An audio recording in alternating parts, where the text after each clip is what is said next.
Okay. Let's continue on. We got our last hour. We're going to go through the rest of the book.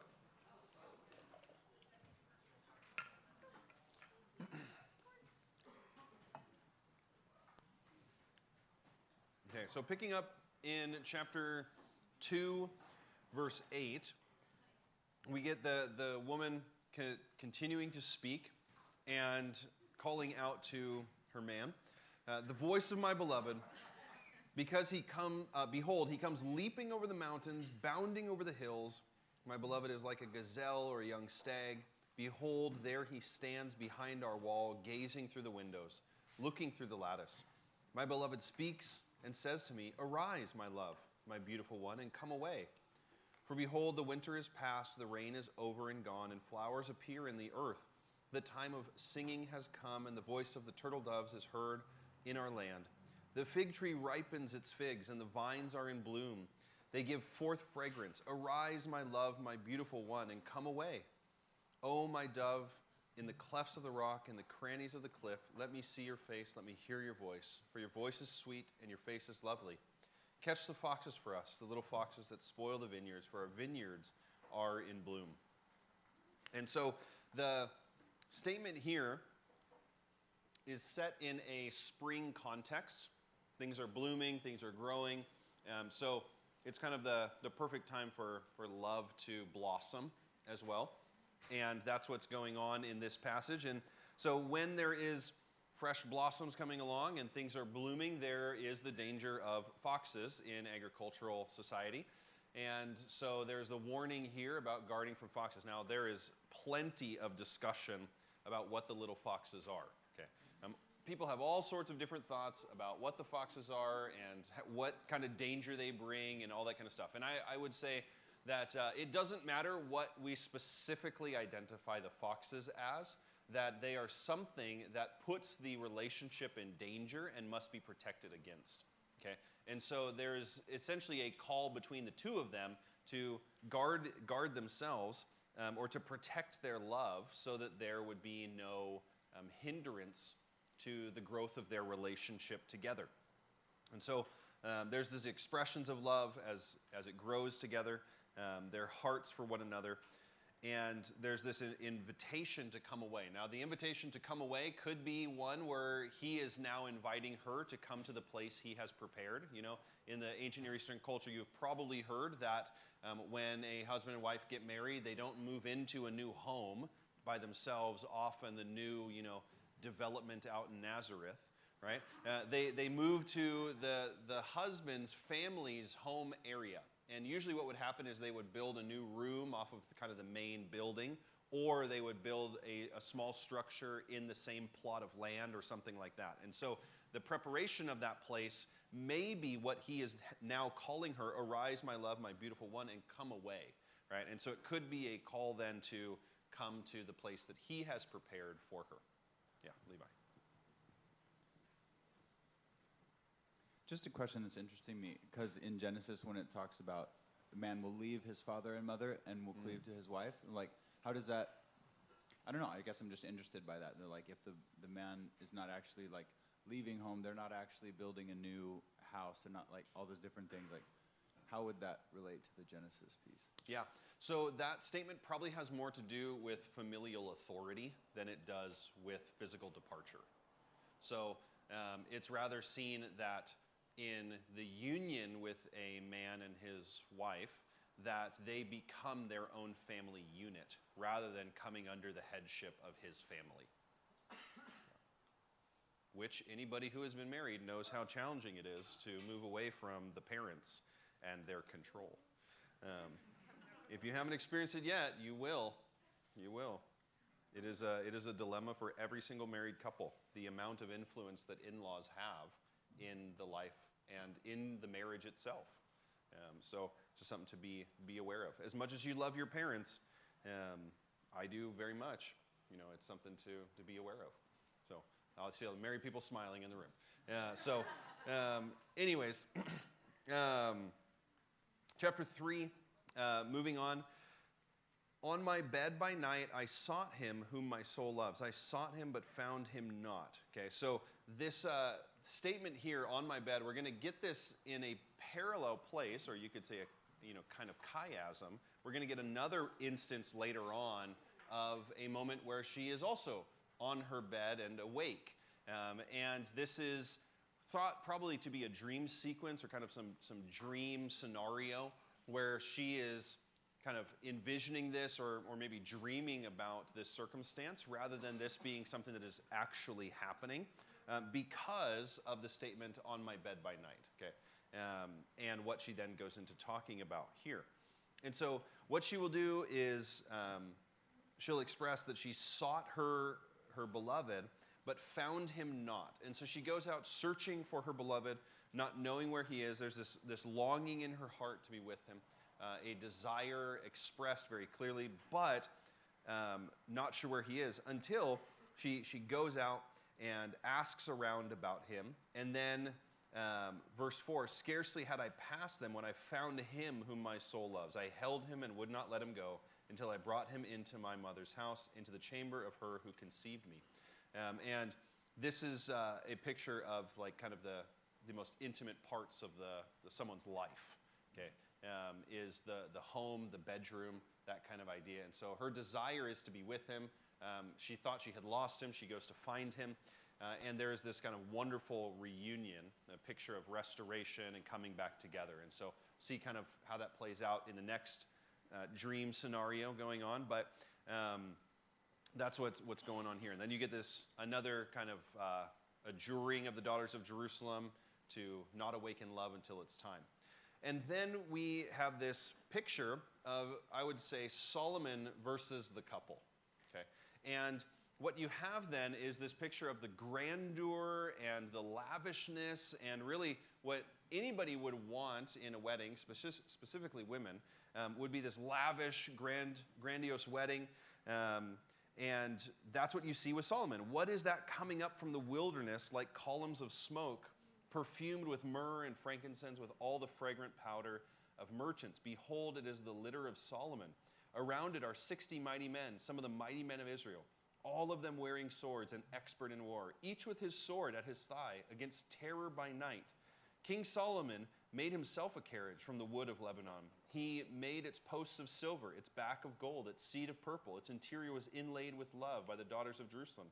Go out, O daughters of Zion, and look upon King Solomon, with the crown with which his mother crowned him on the day of his wedding, on the day of the gladness of his heart. And what we get then is this fantastic material display by Solomon, but there is no picture of love. Okay? And so there's all this expression of what he has to offer materially, but nothing passionately, okay, at all. And so there is this vivid contrast that comes up then between the picture of Solomon's wedding ceremony here and then the couple's wedding ceremony, which is full of love and passion for one another. Now, Solomon is pictured in a way that is grand. His display of wealth is very clear, and he has twice as many soldiers as his father David had around him.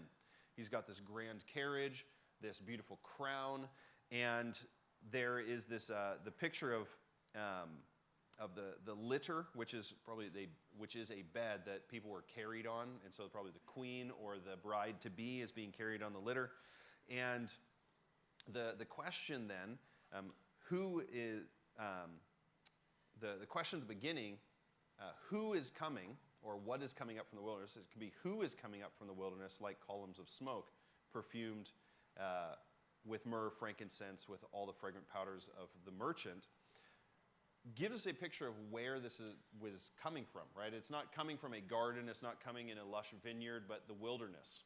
Okay, it presents a contrast to then what you get in chapter 4, which is going to be this kind of lush garden imagery of the relationship between the man and the woman. And so the woman's love is starkly contrasted with Solomon's situation here. And what you have then from the very offset of the couple's introduction in chapter 4 is one of love. Behold, you are beautiful, my love. Behold, you are beautiful. Okay, this double exclamation then contrasts what we see of Solomon, where Solomon had this grand material wealth, but there's no love. And here, this couple might not have a lot of material wealth, but their love is real. Okay. And then he goes on to express all of these things. And what does he do? Your eyes are doves behind your veil. Your hair is like a flock of goats leaping down the slopes of Gilead. Your teeth are like flock of shorn ewes that have come up from the washing, all of which bear twins, and not one of them has lost its young. Your lips are like scarlet thread, and your mouth is lovely. Your cheeks are like halves of pomegranates behind your veil. Your neck is like the Tower of David, built in rows of stone. On it hang 1,000 shields, all of them shields of warriors. Okay? These lines all focus on kind of her face, what is visible to him, okay? What he can see. And when we look at this, you guys, we can laugh. You know, we can look and think, oh, that's just foolish or silly. And you know, if you've ever seen the picture of the woman of the Song of Songs artistically drawn out, and it's actually like her teeth are sheep and her hair is goats, and you know, she's got all these shields on her neck and stuff. It looks foolish, right? But the poetic imagery cannot be missed for the sake of our Western literal readings. Okay, we want to be very emotive and reflective on these things. When you read, your eyes are doves behind your veil, right? What does a dove look like? It's white and beautiful, right? It's elegant. And so you think about all that a dove represents, you're like, oh man, like that is what he thinks of her. He sees her eyes, right? Behind the veil. It is elegant and beautiful, graceful, right? When he says your hair is like a flock of goats leaping down the slopes of Gilead, right? It could behoove us to look up, what does Gilead look like? And you'll find these green hills, lush green hills, and you can think of black goats coming down the hills, and as they weave through the valleys, it's this long waving hair that flows down over her, right? So it's this beautiful picture of how her hair looks, resting on her head, rolling down her shoulders. Your teeth are like a flock of shorn ewes, okay? Beautiful white sheep having just come up from the washing. Every one of them has a twin, i.e., you haven't lost any of your teeth, okay? Which in an ancient agrarian society where people aren't brushing their teeth and there's no dentist or dental care, is a pretty big compliment. You know, you have all your teeth. That's great. You know, you've got and so he's saying to her, really, you've got a beautiful smile. Okay, I love your smile. Your lips are like a scarlet thread, and your mouth is lovely. Right, not a hard one for us to capture here. Your cheeks are like halves of pomegranates behind your veil, and if you haven't seen a halved pomegranate, it is a striking crimson red, right? And so, you know, as her cheeks are this striking red to him. Your neck is like the Tower of David, built in rows of stone, and on it hang 1,000 shields, all of them shields of warriors. Now, the Tower of David, we don't know where or what it is, but by the description of it, all the stones in rows gives us this picture of the intentional craftsmanship. It's a beautifully constructed tower, and so his compliments to her is that she is incredibly strikingly beautiful. Okay, she's set apart. She is unique in that way. The shields could be her jewelry that she's wearing on her wedding day. And so what he does is he compliments all these things which he sees, and what is important about that then is where his focus is upon, first and foremost and most abundantly, is upon the things that are seen, and thus alludes to that which is concealed. Okay, and so really what you have then in the Song of Songs is the endorsement of the attractiveness of modesty, not exposing everything. Now, we will get into the next lines in just a moment, but the whole start of these things, and where each one of them comes back to then later on, focuses on this. And so then you have the statement about her breasts, and then his desire that until day breathes and shadow flees, okay? So this is all night long. I will go away to the mountain of myrrh and the hill of frankincense. Not too hard to imagine what that might mean. Really, I want to spend all night with you.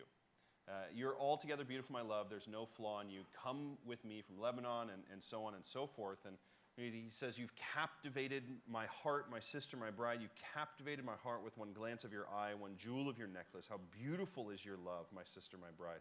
How much better is your love than wine, and the fragrance of your oils than spices. And then he goes in through this incredible kind of tirade of all of these statements and descriptors of her and spices and scents and things things that are pleasant to the eye.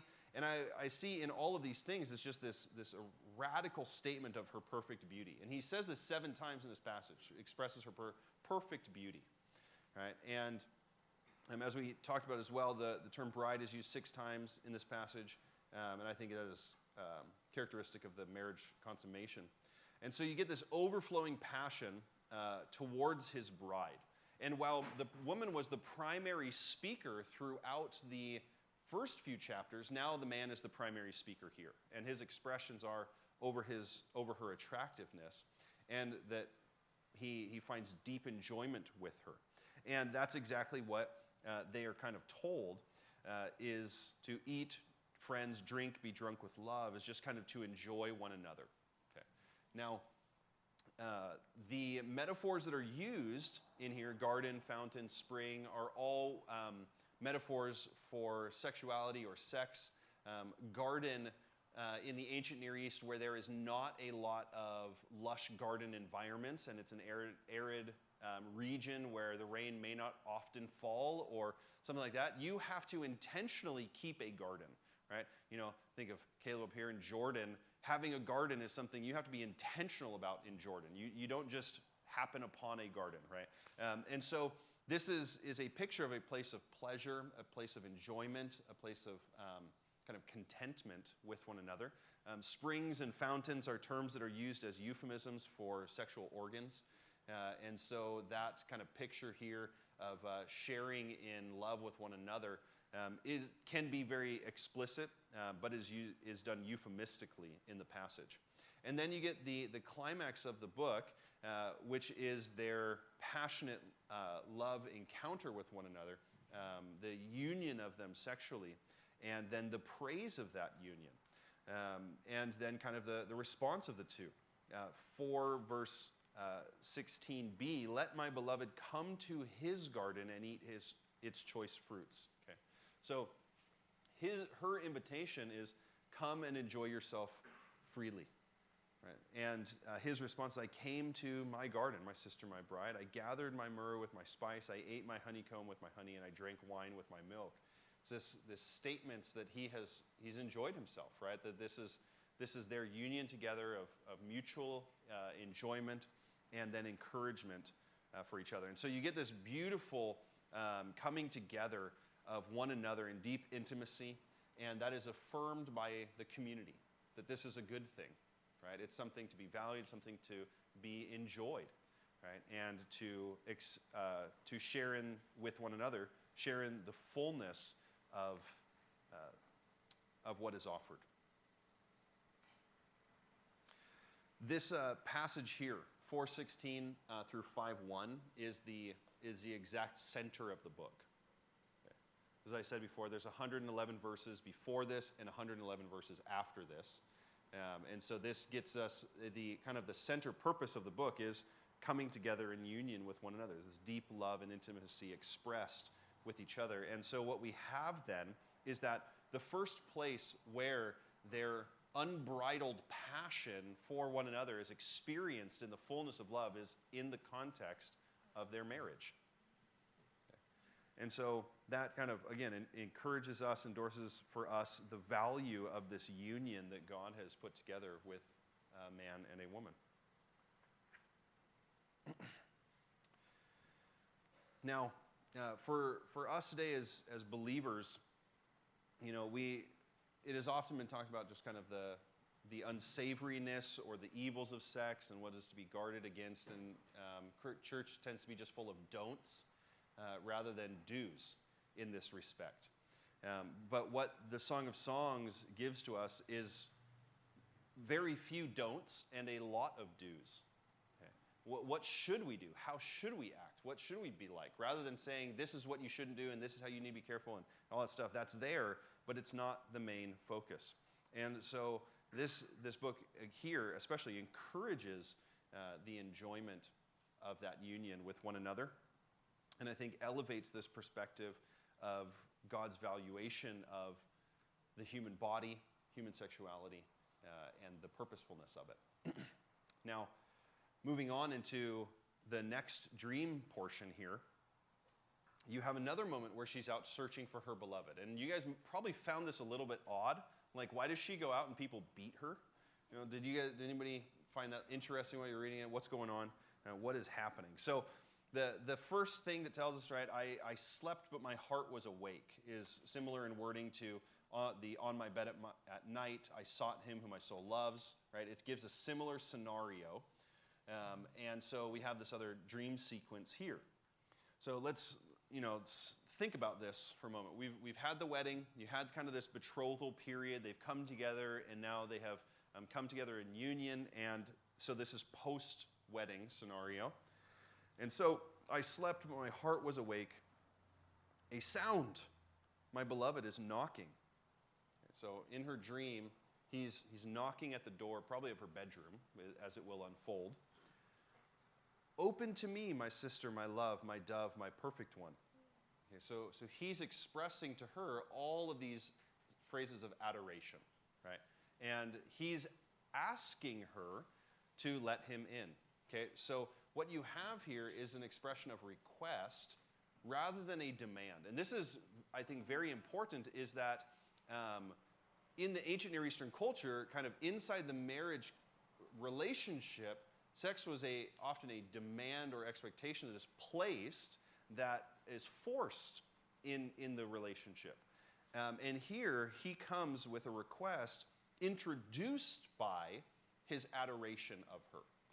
Okay, and he says, "For my head is wet with dew and my locks with the drops of the night." Now, we could read that literally and say, he's got some wet hair because he's out at night. But the way that this phrasing is used in Deuteronomy is to refer to nocturnal emissions. And so this idea is he wants to have sex. Okay, so he's interested in having sex with her, and that's why he's come. So he's in the dream, he's interested in being with her and wanting that union with her. And what does she say? "Oh, I've put off my garments. How could I put it on? I had bathed my feet. How could I soil them?" This is, I'm already in my pajamas. I've got a headache. I've had a shower. I'm not going to get dirty again. These are her excuses, right? And if we think that excuses in this respect regarding sex are some part of modern society, we would be wrong instantly, right? In the ancient world, his request is instantly rejected because of her present situation. And what she has done in this moment is she puts her present situation above his desires. And where so previously she had been interested in meeting his desires where they were at, now she has placed her own desires above his, right? And there is not a mutual sacrifice towards one another, okay? He's not coming with demanding, but she is coming with excuses and rejection. And this is a very real scenario, right? Is that the man being rejected, what does he do, right? It says, "My beloved put his hand on the latch, and my heart was thrilled within me." Okay, so if we want to think about this, he's maybe starting, to express his interest in the dream scenario. If he's kind of expressing himself, and she's thrilled, right? It doesn't say she's scared, right? But it's kind of this excitement and this interest. "And I arose to open to my beloved. My hand was dripping with myrrh, my fingers with liquid myrrh on the hands of the bolt." So she has become interested now, right? She wants that as well. "And I opened to my beloved, but my beloved had turned and gone." And the very real scenario is that he's expressed his interest, but in the place of being rejected, he has turned away. Right? And he has left it behind. Said, "You know what, that's okay." And so in his rejection, he kind of hides himself. And that is her experience with him in this moment. And so she says, "My soul failed me." Oh, just brokenhearted. "When he spoke, I sought him, but I found him not. I called him, but he gave no answer. The watchmen found me as they went about in the city, and they beat me, they bruised me, they took away my veil, those watchmen of the walls. And this could, I mean, given that this is a dream scenario, kind of she's painting this picture in a dream, this could be kind of the shame that she feels over the rejection of her husband, right? That she is experiencing in her dream the consequences of her rejection. And so then, she says, if I adjure you, O daughters of Jerusalem, if you find my beloved, that you tell him, I am sick with love. Well, what's your beloved more than any other beloved, O most beautiful among women? What's your beloved more than another beloved, that you adjure us? And then she goes into this description of of her attractiveness, what she likes about him, what she's interested in with him, what she finds enticing about him, and goes through this whole list. And then at the end, she says, this is my beloved, this is my friend, O daughters of Jerusalem.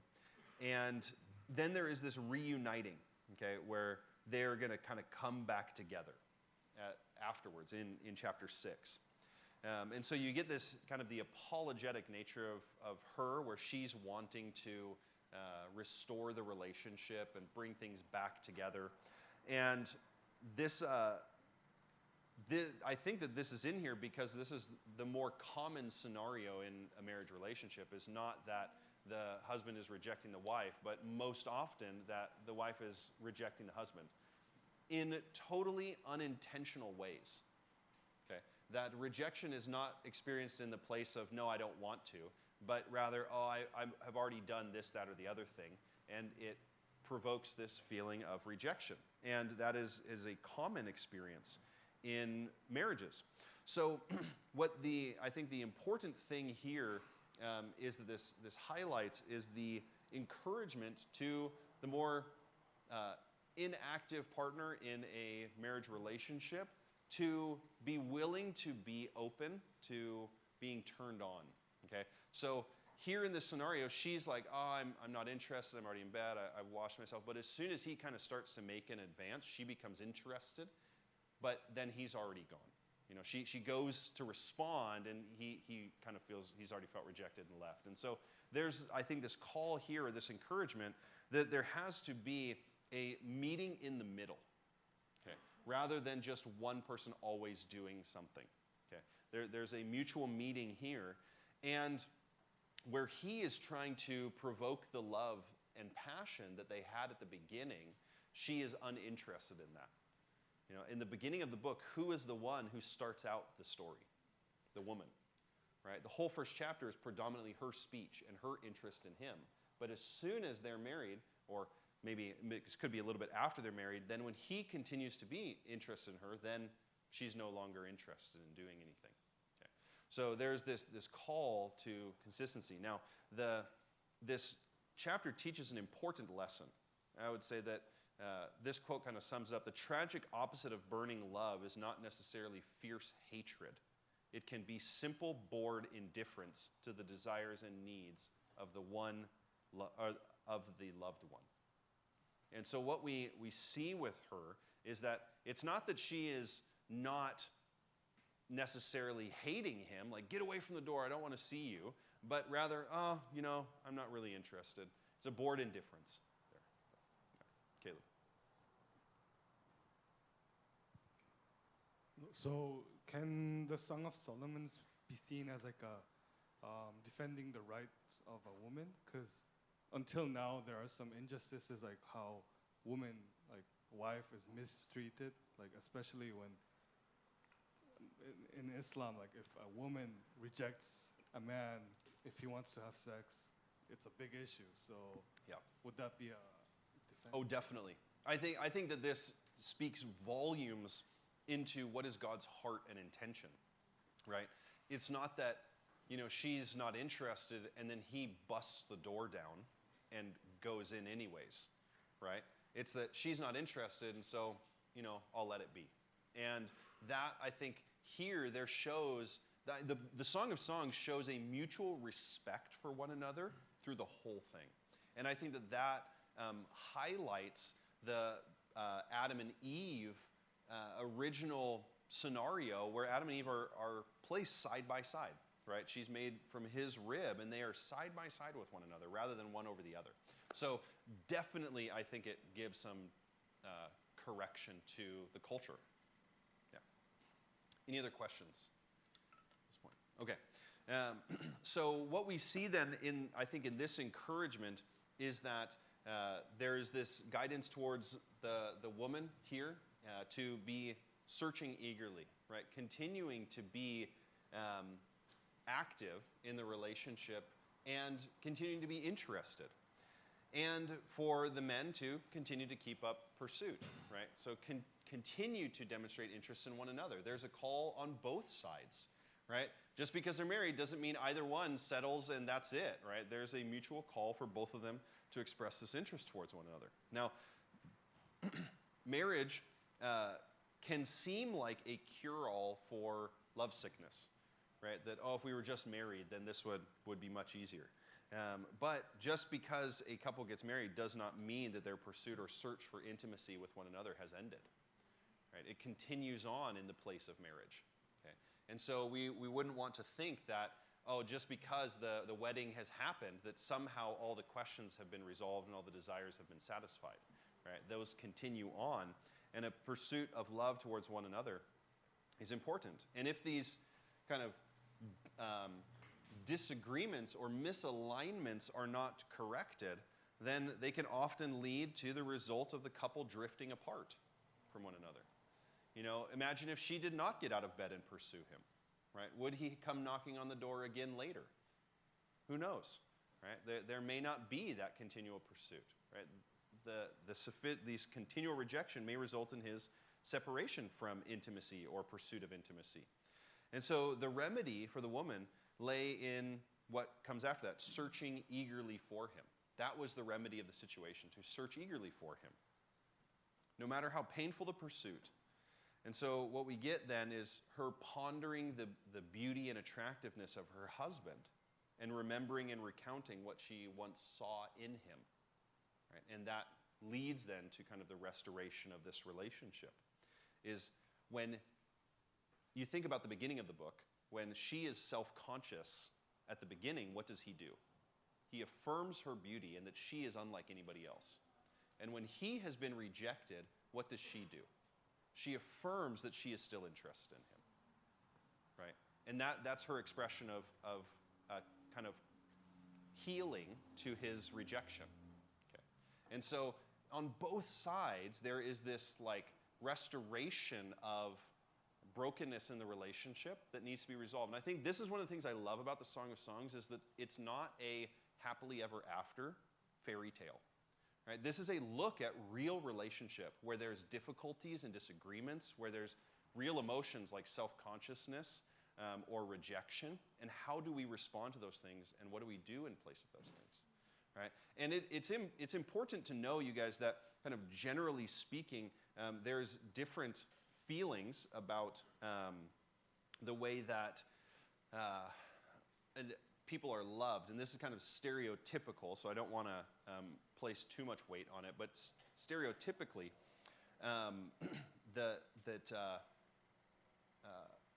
women feel the most loved when they are expressed love towards, love expressed towards them, they're adored, cared for, spent time with, all of that which is kind of the front end of the courtship relationship, which leads unto marriage, right? That stereotypically, okay, so don't hear what I'm saying, that everyone's like that, and if you're a woman, like, I'm not like that. Generally speaking, most women feel the most loved in that place, and then sex comes as a kind of a byproduct of feeling loved, right? It is not the place of the greatest expression of love. For men, it is the opposite. For men, stereotypically, sex is the place of the greatest feeling of love. And so for a lot of women, they tend to feel like sex is not a need, it is kind of an addition to, right? The need is really the relationship that we have together. And this is why men and women disagree so much on the subject, because men feel like it is a need for them because it is in the place of sexual union that they actually feel loved. And if there is not, then men tend to lack the feeling of actually being loved. And the issue in rejection in marriage is that if you don't have sex with me, then I don't feel like you love me.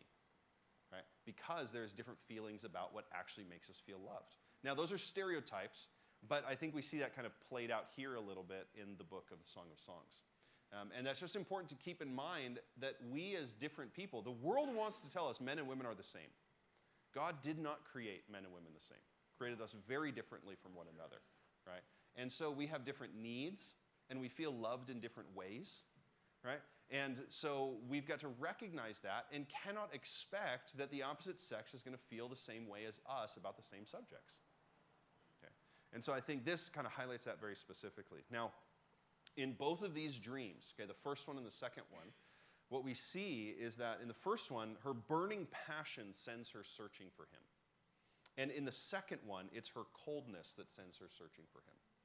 Okay. Both of them seek for a reclamation of what has been lost and a restoration of it. Okay. And then there is that union. And they come back together. And when they come back together, you guys, this is so important. Okay, so chapter 6, picking up in verse 2, my beloved has gone down to his garden in the bed of spices to graze in the garden and gather the lilies. I am my beloved's, and my beloved is mine. He grazes amongst the lilies. And so this kind of metaphorically or euphemistically demonstrates the restoration of the relationship. Right? They have come back together. They've been restored. And then in the next verse, chapter 6, verse 4, what is his statement? You are beautiful as Tirzah, my love, lovely as Jerusalem, awesome as an army with banners. Turn away your eyes from me, for they overwhelm me. Your hair is like a flock of goats leaping down the slopes of Gilead. Your teeth are like a flock of ewes that have come up from the washing. All of them bear twins, and not one among them has lost its young. Your cheeks are like the halves of pomegranate behind your veil. But that's where he stops. And he'll say some other stuff, but when was the last time he said this stuff? Right, at the wedding scenario in chapter 4, right? When they're moving into this place of consummating the marriage, and he's expressing his beauty for her, and he's describing what he sees, but what he stops at, I think, is important for us because it shows that his interest is not just, hey, I want to have sex, but I really love you. I want to be with you, right? He's not getting to talking about her breasts and the rest of her body or anything like that. He stops at these things, which kind of takes us up to the point of saying, okay, like this, I find you beautiful. I want to be with you, right? And that's his expression to her. Verse 5, turn away from me your eyes, for they overwhelm me, right? He's like, even after this time, who knows how long it could be? It could be months, it could be years. Even after this time, your eyes still give me butterflies, right? When I catch your gaze across the room, look away from me, right? Because it overwhelms me, right? It's his statement to her. And so these statements, you are beautiful, these are the things I find attractive about you, kind of then builds up again this heart of love that it is affirming her love and beauty, his love for her and her beauty, and avoiding erotic imagery in this kind of restoration, right? That he's not just pointing towards being with her intimately.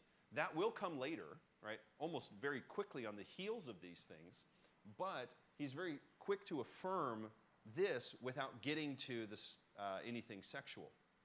Okay. And so he goes on through the rest of this chapter 6, and they kind of go to talk back and forth about being reunited. And then chapter 7, verse 1, how beautiful are your feet in sandals, O noble daughter. So where does it start in chapter 4, verse 1? Chapter 4, verse 1, your eyes are doves behind your veil. Okay, so he's starting at the top and going down. If you notice that, your eyes, your hair, your cheeks, your teeth, your neck, your breasts. He's going from top down, right? He's like seeing, describing what he loves, right? And what he adores, and describing her beauty. And now in chapter 7, verse 1, he starts by saying, your feet in sandals, how beautiful are your feet in sandals. So he's starting from the ground up, right? And he's describing her from feet upwards. How your rounded thighs are like jewels, the work of a master hand. The word thigh is probably her rear end. He's not talking about her legs, but probably her butt. Your navel is rounded bowl that never lacks mixed wine, probably not the belly button. Your belly is a heap of wheat encircled with lilies, and you're like, well, that's not a very nice thing to say. culturally speaking for today. Okay, and this is what we've got to then think about is in the context of what is being said here, that the standards of beauty are very different from what we might think. Now, already, what has he said to her earlier on? He says, the standards of beauty of the world are not anything I care about. You are beautiful to me, right? He has made that very clear to her, okay?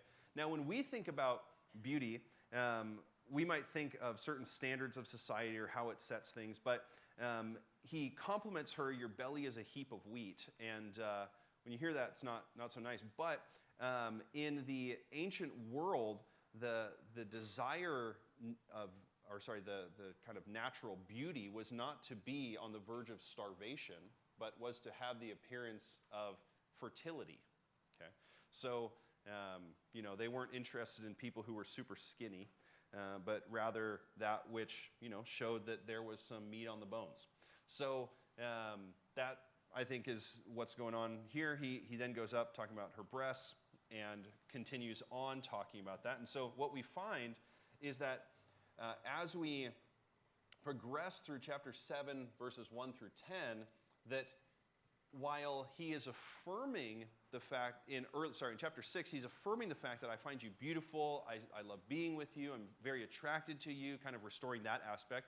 But then into chapter 7, he's like, but I also really love being with you intimately, right? I think you are a total babe, right? And that's kind of what he's going through in chapter 7, is that he finds her immensely attractive. Every part of her is wonderfully beautiful, right?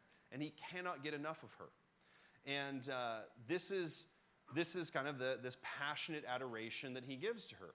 And the things that he describes then of her in this chapter are things that are only known in an intimate relationship. Okay? These are not things that anybody else could compliment her on. Right? It's not, and you think of the ancient culture, when they're wearing longer flowing clothes, no one's seeing their legs or rear end or their belly, right? All those things are covered up by long robes that are being worn. It's not like all the women are running around in pants or trousers for our English people here. So that's the picture then, is that everything described is that which is only seen in the intimate relationship together. And so he's complimenting her on things that only he knows about. Okay. And what we find then is her response to all of this is encouragement. Okay. Chapter 7, verse 10, I am my beloved's and his desire is for me. Right. And this affirmation that she is fully his and that he desires her, right, brings this mutual encouragement to the relationship. Okay. So there's this mutual desire for each other and this expression of love towards one another. And this is so important I think in any marriage relationship, that it is not just that, oh, we live together, we do chores together, we do have tasks and mutual bank account and file taxes together and all this stuff, but there is this impassioned love and enjoyment and desire for one another that is continually expressed. Okay. One of the things, very PG, that Miji and I do that is kind of a way of keeping this very alive and kind of affirmation of one another and love for one another is that we write each other cards at like every single holiday, something going on, so it's like Christmas, Valentine's Day, anniversary, birthdays, and other obscure things. We'll write a card to each other. And when we write cards to each other, we'll find cards at the stores, buy a card, and then fill up every empty space in the card. Right? So it's like there's no more, it's just all text in the card of just the verbal affirmation, adoration, love, what we've been learning about each other, what we've been seeing in each other, how we've come to fall more in love with one another, that kind of stuff. And there is just this continual expression of mutual love and desire for each other. And I think that is what other people have to do in that respect, but there must be this ongoing expression of desire and passion for each other. So to finish out the book. We've got like 10 minutes left, so we're on schedule here. The end of the book, chapters 7b through 13, there's another spring. Okay, and if you remember back to chapter 2, that's where the season changed from winter into spring, and so here we have another season change, and kind of that movement of seasons implies that a significant time has passed. It's probably not just 1 year, but things have progressed and they're going onwards, and their love is continuing to grow. Now, what is the business about her wishing that he was her brother? Okay, why does she say, I wish you were my brother so that I could kiss you? And you're like, whoa, hold on a second. This has to do with the cultural standards of public affection.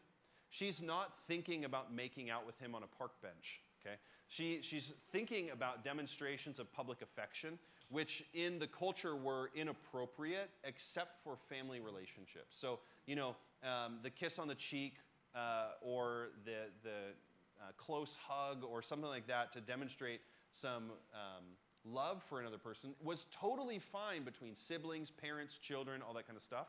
But between spouses or anybody else in the cultural public arena, like in the marketplace or wherever you're at on the road, was not acceptable or was not appropriate, I should say, in their context. So her desire is, man, I wish we were family, because my love for you is something I want to express anytime. Right? It's not something I want to have to wait till we're home to share with you. Okay? And so that's her her statement there. And then there's this statement of the profound nature of love, kind of wrapping everything up. Set me as a seal upon your heart, as a seal upon your arm. For love is as strong as death. Jealousy is fierce as the grave. It flashes of fire, the very flame of the Lord. Many waters cannot quench love, neither can flood drown it. And so there's this power of love that is more powerful than anything. Nothing can stop it. And everything, it'll overwhelm everything. It kind of dominates. And that's what it is expressed as. And then the foolishness that if a man offered for love all the wealth of his house, he would be utterly despised. That it's not something you can purchase. It's not something you can buy, even though so many people have tried to buy love and still continue to try to buy love. Right? That true love cannot be purchased, and that true love is this overwhelming thing. Now, when we talk about true love is something that is cultivated, not something that is random. A true love is this commitment that is grown and birthed in the relationship, right? If it is interesting, if you look at arranged marriages versus chosen marriages across the world, what you find statistically is that arranged marriages result in more long-lasting, loving relationship near the end of life than relationships that started in the place of choosing to love each other. Right? And it is this willingness that they are growing together through the whole of life. Whereas coming together, two separate people who choose each other, can, without a self-sacrificing attitude towards each other, will look at the other one as needing to meet their needs rather than thinking about how can I meet that person's needs. Okay. And so this call here for love is something to be cultivated and to grow. Is not something that just happens out of nowhere, but must be worked upon. And so here we have this statement then at the end that marriage and passion go hand in hand, that marriage is not meant to be a place of dead love or inactive love, but is meant to be a place where love can run freely and flourish, and is to be a place where it is to grow. And that is the hope of Scripture, you guys.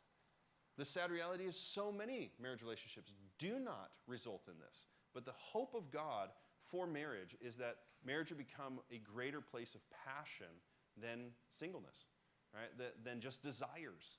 And so that is the hope here. And we see this love very clearly demonstrated in Christ in his willingness to give himself for us, right? The greatest display of love was Christ. The greatest display of this kind of love that is unquenchable, that is unconquerable, that nothing can overcome, was seen in Christ. And so the call here is for us to allow love to grow and to pursue it. So, Zach. I just had a question about the culture thing with the siblings you're talking about. Yeah. I'm just like thinking of that, but I'm also thinking of downfall of it, of like in Genesis and also Samuel's, and seeing this play out just culturally, and like what Yahweh's also asking them to walk in purity. Was this normal for like we see it culturally normal, but was it also like a worldly normal thing that they would do it? Because we see boundaries being crossed through siblings, through sexual wickedness acts physically. Yeah. Or was it this just like a normal culture thing, and that was them falling into temptation of doing that? Yeah, it's a normal cultural thing for all the cultures of the ancient Near East that public affection is not acceptable, I would say. And so the reality that there has been instances of incest, I don't think has been more greatly perpetuated because of that cultural attitude. Any more than any other time in history. That'd be my thoughts on it, yeah. So, all right, to wrap up the Song of Songs, there's some words of advice. Okay, so this epilogue acts as instruction and advice for all people, for siblings, for family, and what they should do. And so there's this call for the quest of purity. They talk about the sister and the woman who's the main person in the story. And then in verse 11 and 12, you see Solomon had a vineyard at Baal Hamon. He let out his vineyard to keepers. Each one was to bring its fruits 1,000 pieces of silver. My vineyard, my very own, is before me. You, O Solomon, may have the 1,000, and the keeper of fruit 200. And so she has this one while they all have these others. Or he has all these others. And so there's this call for protection of purity, and the contrast of that purity is between Solomon's rampant impurity and then the woman's radical purity. Okay, so the statement here at the beginning, we have a little sister and she has no breasts. Okay, that statement there is a statement of youthfulness, not a statement in any way talking about her sexuality or anything like that. Okay, so her not having breasts is the implication of she's young and she has not come into puberty yet. Okay, and so their question is, what do we do for her? So what shall we do for our sister on the day when she is spoken for? If she is a wall, if she is guarded and protected, we will build on her battlements of silver, right? We will further protect her.